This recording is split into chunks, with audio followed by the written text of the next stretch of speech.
Sean bienvenidos muchachos, vamos a ver lo que es la octava clase del género vibrio que pertenece a las grandes negativas todavía. En las primeras clases había dicho que le iba a enseñar o le iba a presentar más o menos lo que son la bibliografía que estuve ocupando. Entonces, acá les presento uno de los libros que ocupé, Introbiología de K. Yankee y U. Tan rosa, por favor. También hay otro que más adelante se lo voy a dar, que es el tomo 1, 2 y 3 de parasitología, se lo pueden encontrar en internet, y otro de microbiología médica, que es alrededor de 900 páginas, para que ustedes abarquen más lo que es la parte de lo que son este tipo de bacterias, ¿verdad? Y enriquezcan sus conocimientos si es que así lo desean. Entonces comencemos a ver el género vibrio. Ustedes aquí pueden ver, ¿verdad? Esta es una imagen de un vibrio que tiene un solo flagelo. Aquí podemos ver. Entonces, ¿qué es lo que esto me quiere decir? Que este posiblemente sea móvil. Es poruladito, ¿ya vieron? Las características. Es alargadito, como bacilos, y aquí tienen su flagelo, ¿verdad? Muy bien, entonces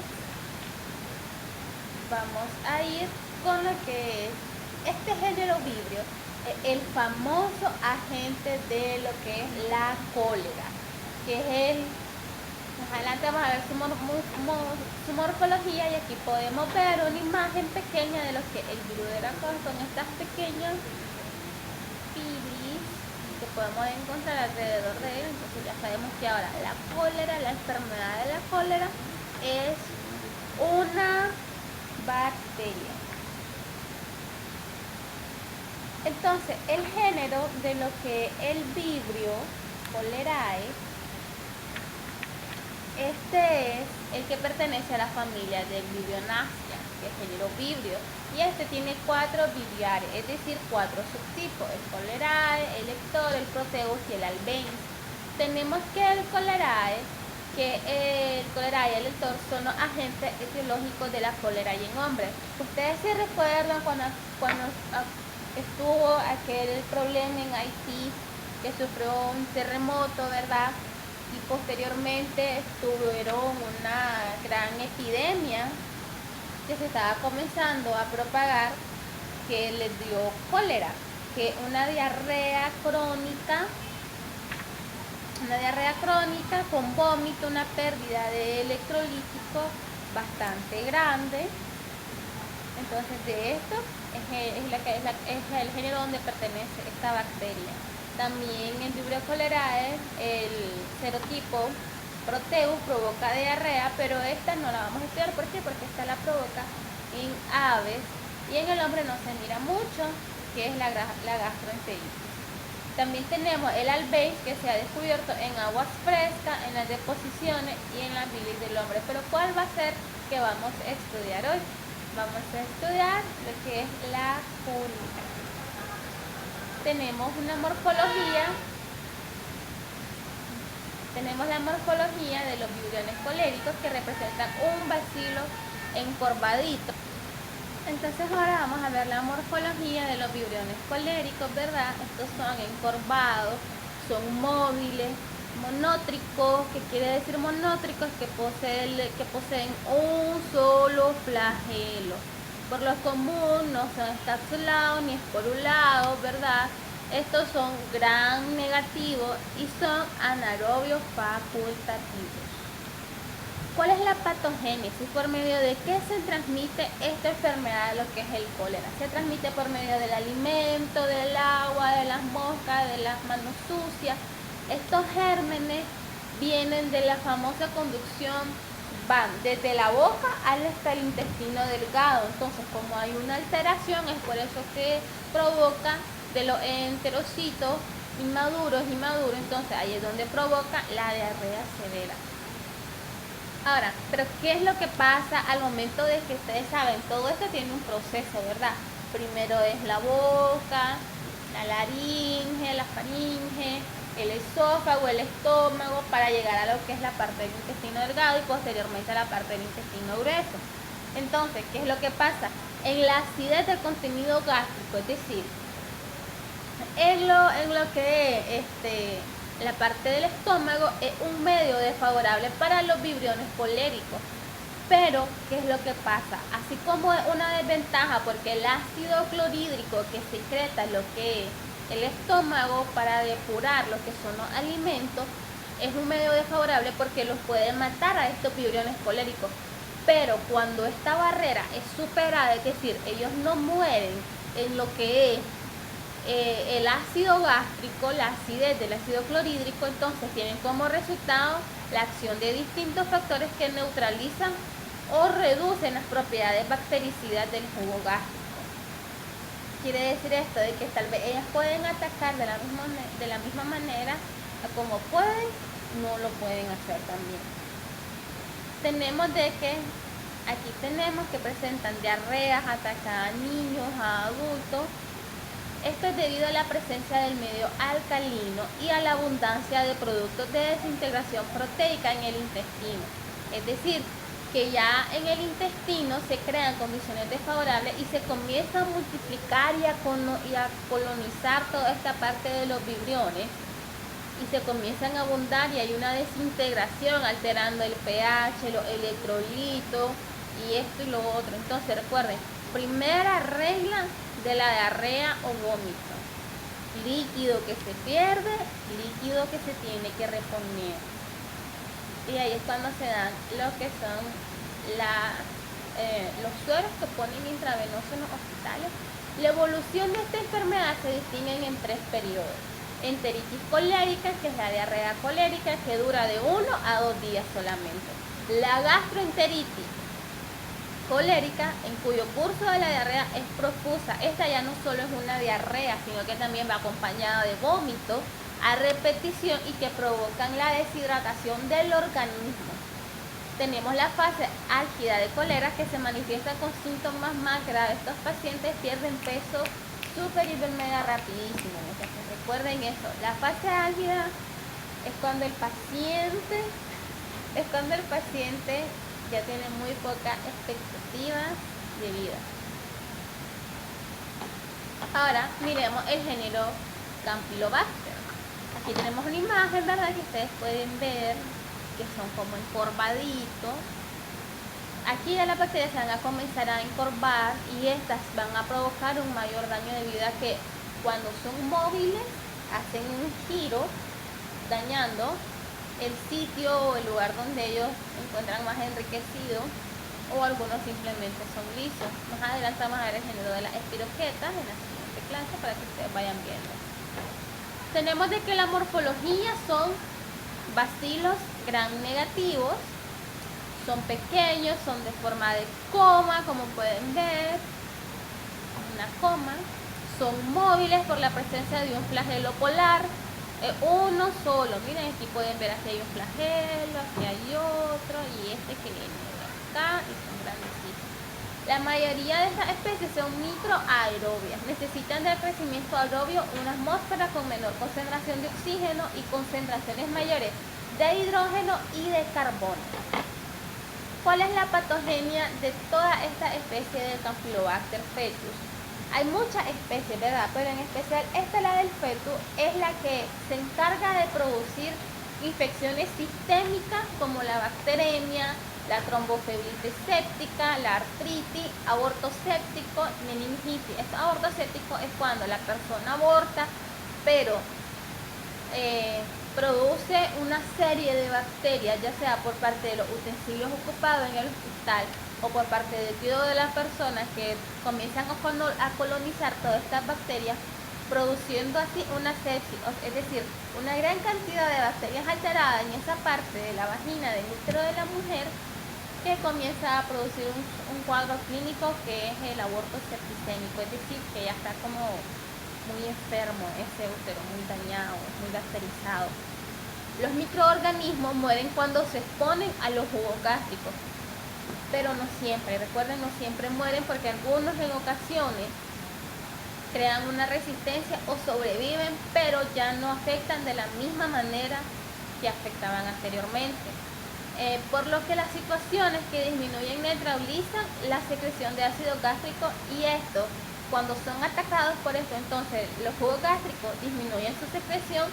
¿Qué es lo que va a provocar esto? Que las pocas bacterias que quedaron comiencen a colonizar, pero esto va a estar muy independiente del sistema inmunológico que presenta el paciente. Porque si mi sistema inmunológico está bajo, yo puedo hacer un gran cuadro por este Campylobacter fetus sin ningún problema, y en cambio un paciente que está de un sistema inmunológico alto, con su defensa alta, entonces él no va a tener la misma gravedad ni va a presentar el mismo cuadro clínico que presenté yo. El género Helicobacter, había mencionado anteriormente de que Helicobacter, una de las mayores causas que nosotros conocemos, con las que más generalmente se asocia Helicobacter, es Helicobacter pylori. Su patogenia es la que causa enfermedad y destrucción a lo que es la mucosa gástrica. ¿Por qué? Porque provoca una alteración del jugo gástrico. Entonces aquí podemos ver una pequeña imagen. La endoscopía es un aparatito para que uno logre ver, que se inserta desde la boca y viaja todo lo que es el esófago hasta llegar a lo que es el estómago, dependiendo de dónde se ubique, fundus, corpus, píloro, cardia, etc.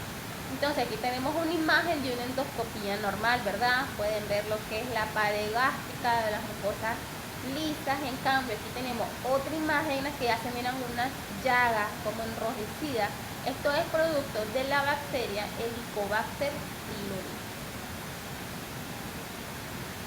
Tenemos también el género Haemophilus, que este género, aquí podemos ver las pequeñas imágenes que se tienen. Dentro de su morfología tenemos que tienen un grosor y una longitud de 0.5 a 2 y de 0.2 a 0.3. Tienen forma basilares rectos con sus extremos redondeados. Ya vieron, son rectos pero sus extremos son redondeados. Son móviles a pesar de todo, no esporulados, a pesar de que estos no tienen flagelos, son móviles. Aerobio o anaerobio facultativo, y la forma virulenta forman cápsulas y son gran negativo. Estos todavía pertenecen a lo que es la familia gran negativo. Dentro de lo que es la parte del género Haemophilus, el que más se conoce es el Haemophilus influenzae, que esa es su morfología, ¿verdad? Ese es el Haemophilus influenzae.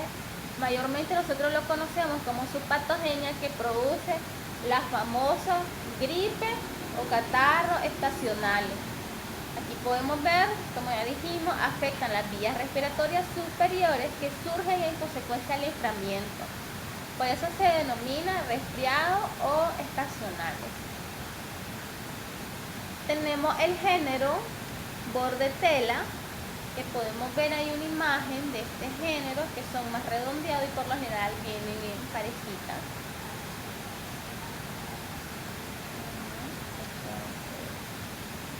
La morfología que se presenta son cocobacilos pequeños, vienen en pareja, cocobacilos pequeños. También muchas veces se pueden decir, algunas literaturas, no todas lo dominan como diplococos, ¿verdad? Pero no todas.